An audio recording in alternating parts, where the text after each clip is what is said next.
Hello students, in the last video we are discussing about the median for ungrouped data like a using of frequency and without frequency. ಇಲ್ಲಿ ಕೇಳಿ ವಿದ್ಯಾರ್ಥಿಗಳೇ, ನಾವು ಹಿಂದಿನ ಒಂದು ವಿಡಿಯೋದೊಳಗೆ ಏನು ನೋಡಿದ್ದೀವಿ ಅಂತಂದ್ರೆ ಮಧ್ಯಾಂಕದ ಲೆಕ್ಕಾಚಾರವನ್ನು ನಾವು ನೋಡಿದ್ದೀವಿ. ಅದರೊಳಗ ಆವೃತ್ತಿಯನ್ನು ಬಳಸಿಕೊಂಡು ಹೇಗೆ ನಾವು ಮಧ್ಯಾಂಕವನ್ನು ಕಂಡುಹಿಡಿತೀವಿ, ಆವೃತ್ತಿಯನ್ನು ಬಳಸಿಕೊಳ್ಳದೆ ನಾವು ಹೇಗೆ ಮಧ್ಯಾಂಕವನ್ನು ಕಂಡುಹಿಡಿತಾ ಇದ್ದೀವಿ ಅಂತ ನೋಡೋಣ. ಅಂತಂದ್ರೆ for only we are observing the observation. ಬರೀ x ಅನ್ನು ಕೊಟ್ಟಾಗ ಅಂದ್ರೆ ಪ್ರಾರ್ಥಾಂಕಗಳನ್ನು ಕೊಟ್ಟಾಗ ಯಾವ ರೀತಿ ಮಾಡಬೇಕು ಮತ್ತು and using of frequency ಆವೃತ್ತಿಯನ್ನು ಕೊಟ್ಟಾಗ ಯಾವ ರೀತಿ ಲೆಕ್ಕಾಚಾರ ಮಾಡಬೇಕು ಅನ್ನೋದನ್ನು ನಾವು ನೋಡಿದ್ದೀವಿ ಅಂತ ಹೇಳ್ಬೋದು. So in this video we are discussing about the median for grouped data. ಹಾಗಾದ್ರೆ ಈ ಒಂದು ವಿಡಿಯೋದೊಳಗೆ ನಾವು ಏನನ್ನ ಕುರಿತು ಅಧ್ಯಯನ ಮಾಡೋಣ ಅಂತಂದ್ರೆ median for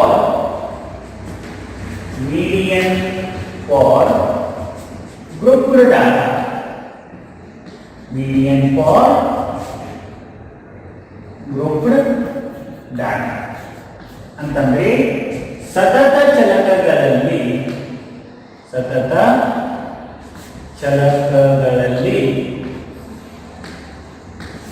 ಮಧ್ಯಾಂಕದ ಲೆಕ್ಕಾಚಾರ.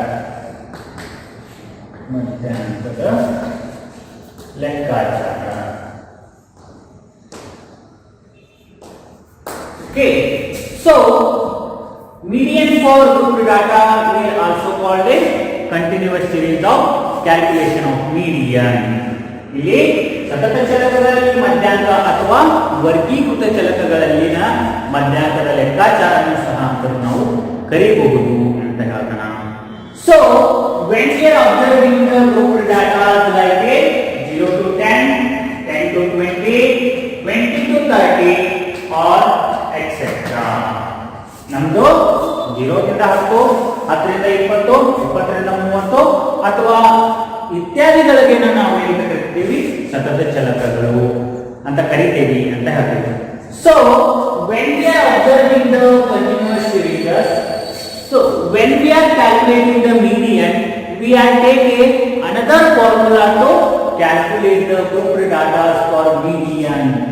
ಯಾವಾಗ ಈ ಸತತ ಚಲಕಗಳು ಕಾಣಿಸ್ತಾವಲ್ಲ, ಸತತ ಚಲಕಗಳು ನಮಗೆ ಸಿಗ್ತಾವಲ್ಲ, ಈ ಸತತ ಚಲಕಗಳನ್ನು ಲೆಕ್ಕಾಚಾರ ಮಾಡೋದಕ್ಕೆ ಮತ್ತೊಂದು ಬೇರೆ ಫಾರ್ಮುಲಾವನ್ನು ಹೇಳ್ತಾನಮ್ಮ. ಯಾಕಂತಂದ್ರೆ it is mainly represented to what is the lower part and what is the frequencies and what is the cumulative frequency and what are the common difference of the values. ಅಂತಂದ್ರೆ ಯಾವಾಗ ಈ ಸತತ ಚಲಕಗಳು ಸಿಗ್ತಾವಲ್ಲ, ಕೆಳಮಿತಿ ಯಾವ ರೀತಿ, ಆವೃತ್ತಿ ಯಾವ ರೀತಿ, ಸಂಚಿತ ಆವೃತ್ತಿ ಯಾವ ರೀತಿ ಮತ್ತು ವರ್ಗದಲ್ಲಿ ಎಷ್ಟು ಏನೈತಿ ಕಾಮನ್ ಡಿಫರೆನ್ಸ್ ಅಂತಂದ್ರೆ ಎರಡು ಸಂಖ್ಯೆಗಳ ನಡುವಿನ ಅಂತರ ಎಷ್ಟೈತಿ ಅನ್ನುವಂಥದ್ದನ್ನ ಬಳಸಿಕೊಳ್ಳುವ ಮುಖಾಂತರ ನಾವೇನ್ ಮಾಡ್ಬೇಕಾಗ್ತದ, ಲೆಕ್ಕಾಚಾರ ಮಾಡ್ಬೇಕಾಗ್ತೈತಿ.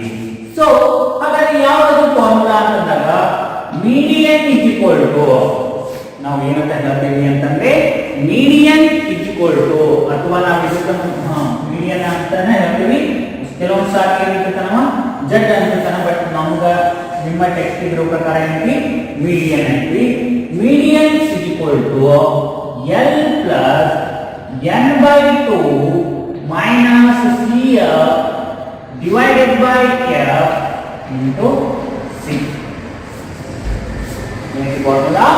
Median is equal to L plus n/2 minus CF divided by F into C. ಹಾಗಾದ್ರೆ what is the meaning of L? L mainly represented to lower value of the group. ಈ L ಏನನ್ನ ತೋರಿಸಿಕೊಡ್ತೈತಿ ಅಂತಂದ್ರೆ ವರ್ಗದಲ್ಲಿನ ಕನಿಷ್ಠ ಮಿತಿ. ವರ್ಗದಲ್ಲಿನ ಏನು ತೋರಿಸ್ತೈತಿ? ಕನಿಷ್ಠ ಮಿತಿಯನ್ನ ತೋರಿಸ್ತೈತಿ ಅಂತ ಹೇಳ್ತೀವಿ.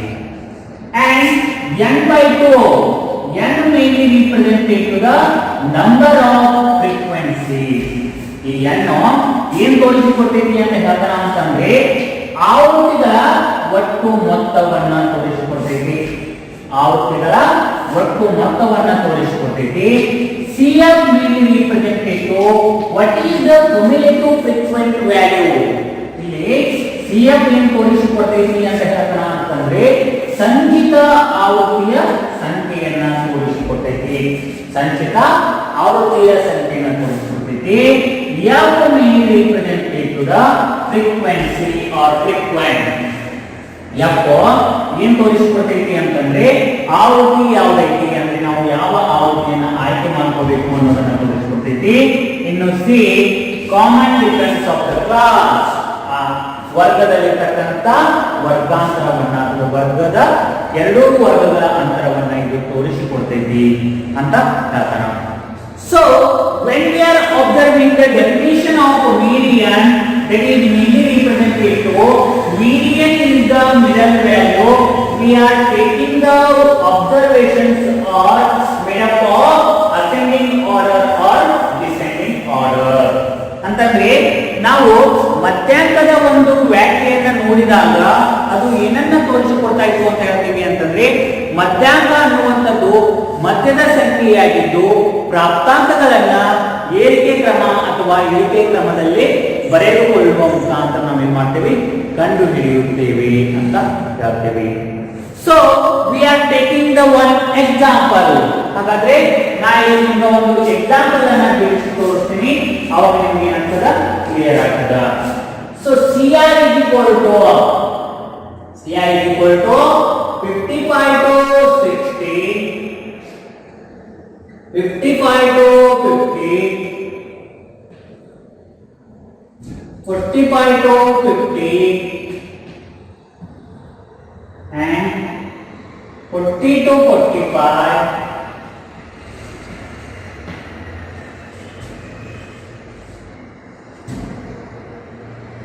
40 to 45, 35 to 40,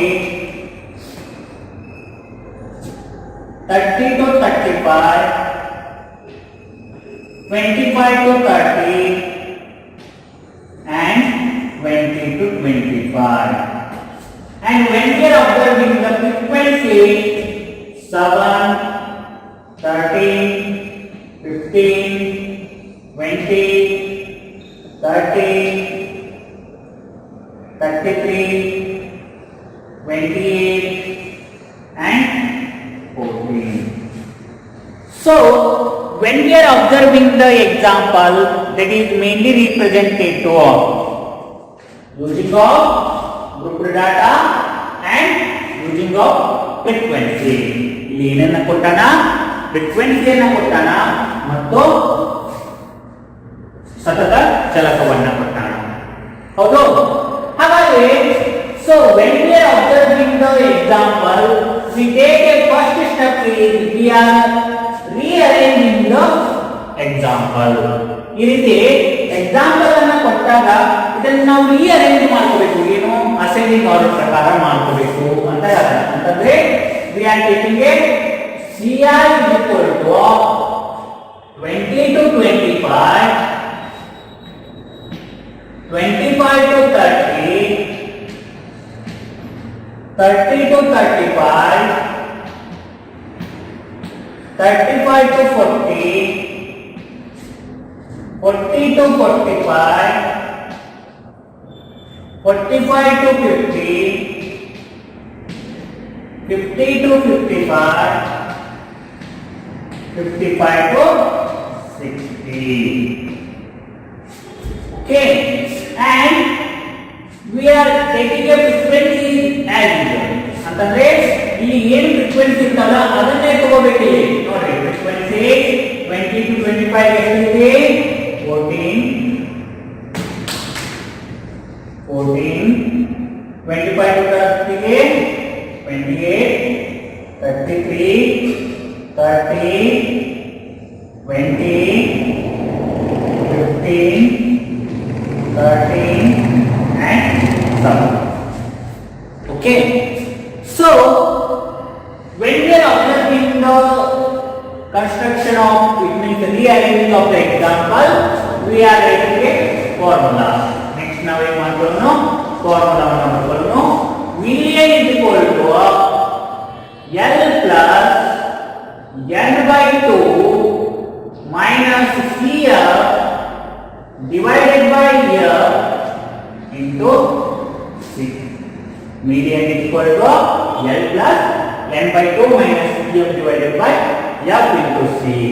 ಹಾಗಾದ್ರೆ ಇಲ್ಲಿ ನಾವು ಏನೆಲ್ಲ ಕ್ಯಾಲ್ಕುಲೇಟ್ ಮಾಡಬೇಕು ಅಂತಂದ್ರೆ what is the lower value, what is the n by 2, what is the CF, what is the F and what is the C.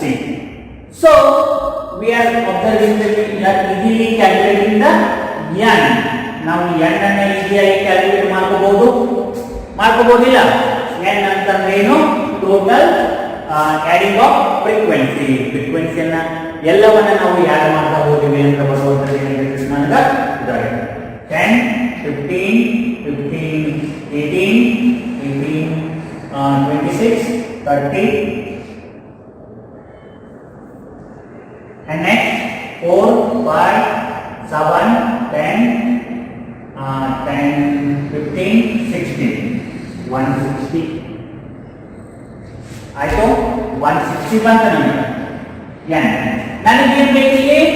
n by 2 ಬೇಕಾಗಿದೆ. So we are taking the n by 2 is equal to 160 divided by 2. n by 2 ಆದ್ಮೇಲೆ ಏನು ಬೇಕು ನನಗೆ? 160 divided by 2 ಮಾಡ್ಕೊತೀನಿ. n by 2 is equal to 2 1 2 80. n by 2 is equal to 80 ಆಗುತ್ತೆ. And we are taking a CF. ಈಸಿಯಾಗಿ ಏನು ಮಾಡ್ಕೊಳ್ಳೋಣ? CF ಅನ್ನ ಕ್ಯಾಲ್ಕುಲೇಟ್ ಮಾಡ್ಕೊಳ್ಳೋಣ. CF is equal to 14 as equal 14 ಹಂಗೆ ಕೊಡ್ತೀರಿ. Next 14 plus 28 8 plus 4 ಆಯ್ತು 12 ಆಯ್ತು. 3 plus 1 42 ಆಯ್ತು. Next 28 plus 33 28 plus 33 is equal to 75. 75 plus 30 is equal to 105. 105 plus 20 is equal to 125. 125 plus 15 is equal to 140. 140 plus 30 is equal to 153. 153 plus 7 is equal to 160 ಆಯ್ತು. ಇದು ಗೊತ್ತಾಯ್ತಲ್ಲ? Calculate ಮಾಡೋದು. First one ಹಂಗೆ ಇಟ್ಕೊರಿ, second one ಎರಡು add ಮಾಡ್ಕೊರಿ, ಬಂದಂತ next add ಮಾಡ್ತಾ ಹೋಗ್ರಿ. ನಮ್ಗೆ ಏನು ಸಿಗ್ತದ? 160 ಸಿಗ್ತದ. So when we are observing the n by 2, where is the n by 2? It means when we are observing the n by 2, which is the nearest value of n by 2 in our CF. ಇಲ್ಲಿ ಈ n by 2 ಗೆ ಸಮೀಪವಾದಂತಹ ಅಂದ್ರೆ ಅದಕ್ಕಿಂತಲೂ ಏನಾಗಿರಬೇಕು? ಅದಕ್ಕೆ ಸಮೀಪ ಇರಬೇಕು, ಆಗ ಅದಕ್ಕಿಂತಲೂ ಹೆಚ್ಚಿಗೆ ಇರಬಾರ್ದು, ಅಂದ್ರೆ ಕಡಿಮೆ ಇರಬಾರ್ದು. n by 2 ಗೆ ಏನಾಗಿರಬೇಕು? ಸಮೀಪ ಇರಬೇಕು, ಆದ್ರೆ ಅದಕ್ಕಿಂತ ಏನಾಗಿರಬಾರ್ದು? ಕಡಿಮೆ ಇರಬಾರ್ದು ಅಂತ ನಾವು ಹೇಳ್ತೀವಿ. ಸೊ ಹಾಗಾದ್ರೆ ಇಲ್ಲಿ 80 ಗೆ ಸಮೀಪವಾದಂತಹ ಯಾವುದಕ್ಕೆ? 105. ಅಂದರೆ ಇದನ್ನ ಏನು ಮಾಡ್ಕೊಂಡ್ಬಿಡ್ರಿ? ಅಂಡರ್ಲೈನ್ ಮಾಡ್ಕೊಂಡ್ಬಿಡ್ರಿ.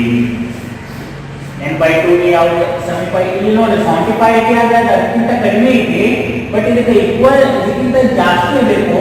ಹಾಗಾಗಿ 105 ಅಂತ ಕೊಟ್ಟು ನಾವು ಇದನ್ನ ನಮ್ದು ಮಿಲಿಯನ್ ವ್ಯಾಲ್ಯೂ ಅಂತಂದ್ರೆ ಮಿಲಿಯನ್ ರೋ ಆಯ್ತು.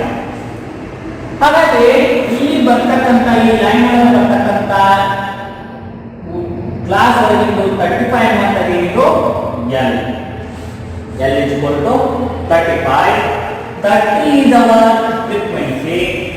30 ಅನ್ನುವಂಥದ್ದು ಏನೊಂದು ಫ್ರೀಕ್ವೆನ್ಸಿ. ಇದರ ಮೇಲ್ಗಡೆ ಏನು ಬರ್ತೈತ? ಇದು ಇನ್ನೊಂದು CM. ಗೊತ್ತಾಯ್ತಲ್ಲ? ಇದರಿಂದ ಇದಕ್ಕೆ ನಿಯರೆಸ್ಟ್ ವ್ಯಾಲ್ಯೂ ಇರಬೇಕು, ಆಗ ಅದಕ್ಕಿಂತ ಸಣ್ಣದಿರಬಾರ್ದು. ಹಾಗಾಗಿ ನಾನು ಏನು ತಗೊಂಡಿನಿ? 105 ನಿಯರೆಸ್ಟ್ ವ್ಯಾಲ್ಯೂ ಐತಿ, ಮತ್ತು ಅದಕ್ಕಿಂತ ಸಣ್ಣದೂ ಇಲ್ಲ. ಹಾಗಾಗಿ ಇದು ಏನಾಗಿರ್ತೈತಿ? ಮಿಲಿಯನ್ ರೋ ಆಗಿರ್ತೈತಿ. ಸೊ ಆ ರೋದಲ್ಲಿ ಬರ್ತಕ್ಕಂಥ ಕ್ಲಾಸ್ ಒಳಗೆ ಬರ್ತಕ್ಕಂಥ ಲೋವರ್ ವ್ಯಾಲ್ಯೂ ಐತಿ 35 ಐತಿ, ಅದರೊಳಗೆ ಬರ್ತಕ್ಕಂಥ ಫ್ರೀಕ್ವೆನ್ಸಿ ಎಷ್ಟೈತಿ? 30 ಐತಿ. ಅದಕ್ಕಿಂತಲೂ ಮೇಲ್ಗಡೆ ಇರ್ತಕ್ಕಂಥದ್ದನ್ನು ತಗೊಂಡು ನಾವು ಕಮ್ಯುಲೇಟಿವ್ ಫ್ರೀಕ್ವೆನ್ಸಿ ಆಗಿರ್ತೀವಿ ಅಂತ ಹೇಳ್ತಾನ. ಇನ್ನ ಕಾಮನ್ ಡಿಫರೆನ್ಸ್ ಏನು? 35 to 12 ಇದು 5 ಐತಿ. 5 is the common difference ಅಂತ ಹೇಳ್ತೀವಿ. ಇಲ್ಲಿ ಬರ್ಕೊಳ್ಳಿ.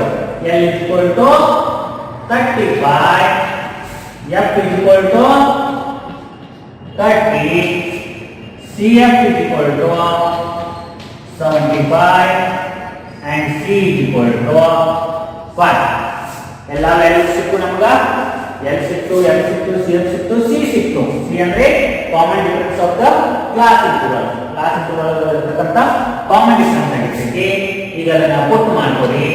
Median is equal to L ಎಷ್ಟಿದೆ 35 ಇದೆ plus n by 2 ಕಂಡುಹಿಡ್ಕೊಂಡಿವಿ 18 minus CF ಎಷ್ಟಿದೆ 75 ಇದೆ divided by F ಎಷ್ಟಿದೆ 38 into C ಎಷ್ಟಿದೆ 5 ಐತಿ. ಗೊತ್ತಾಯ್ತಲ್ಲ? ಏನು ಇಲ್ಲ, median is equal to L ಎಷ್ಟಿದೆ 35 ಇದೆ, F ಎಷ್ಟಿದೆ 38 ಇದೆ, CF ಎಷ್ಟಿದೆ 75 ಇದೆ, C ಎಷ್ಟಿದೆ 5. ಅದನ್ನೆಲ್ಲ ಪ್ರೂವ್ ಮಾಡ್ಕೊತೀರಿ. So median is equal to 35 as it is going plus 80 minus 75 ಅಂದ್ರೆ 5 divided by 30 into 5. Median is equal to 35 plus 5 into 5 equal to 25 divided by 30 and median is equal to 35 plus 25 divided by 30 ಅಂದ್ರೆ ಎಷ್ಟಾಗ್ತದ 0.83 ಆಗ್ತದ 0.83. So median is equal to 35.83 ಅಂತಂದ್ರೆ which is the exact median of the row. 35.83 is the exact median of the observation. ಅಂತಂದ್ರೆ ನಮಗೆ ಕೊಟ್ಟಂತಹ ಒಂದು class ಒಳಗ exact median value ಆಗಬೇಕಂದ್ರೆ 35.83 ಐತಿ ಅನ್ನೋದು ಅರ್ಥ. ಗೊತ್ತಾಯ್ತಲ್ಲ?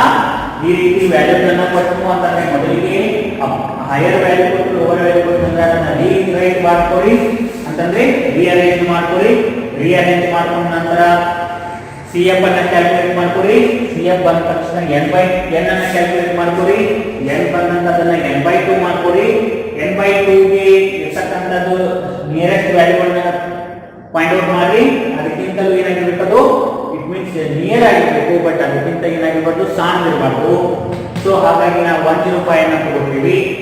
ಸೊ ಈ ರೋಸ್ ಆಗಿಂದ ಬರ್ತಕ್ಕಂಥದ್ದು ಏನಾಗಿರ್ತದೆ L ಆಗಿರ್ತೈತಿ. ಇಲ್ಲಿ ಬರ್ತಕ್ಕಂಥದ್ದು F, ಇದರ ಮೇಲ್ಗಡೆ ಬರ್ತಕ್ಕಂಥದ್ದು ಅಂದ್ರೆ ಉಲ್ಟಾ ಒಳಗೆ ಅರೇಂಜ್ ಆಗಿರ್ತೈತಿ. ಇದು ಏನಾಗ್ತದ CF ಆಗ್ತದ. ಅದನ್ನ ಫಾರ್ಮುಲಾ ಕೊಟ್ಟು ಮಾಡ್ಕೊಡಿ, ಆಮೇಲೆ ಅದನ್ನ ಸಾಲ್ವ್ ಮಾಡಿ. ಓಕೆ, ನೆಕ್ಸ್ಟ್ ಕ್ಲಾಸ್ ಒಳಗ ಇನ್ನೂ ಒಂದೆರಡು ಎಕ್ಸಾಂಪಲ್ ಸಾಲ್ವ್ ಮಾಡಿ ಇದನ್ನ ಮುಗಿಸೋಣ. ಓಕೆ.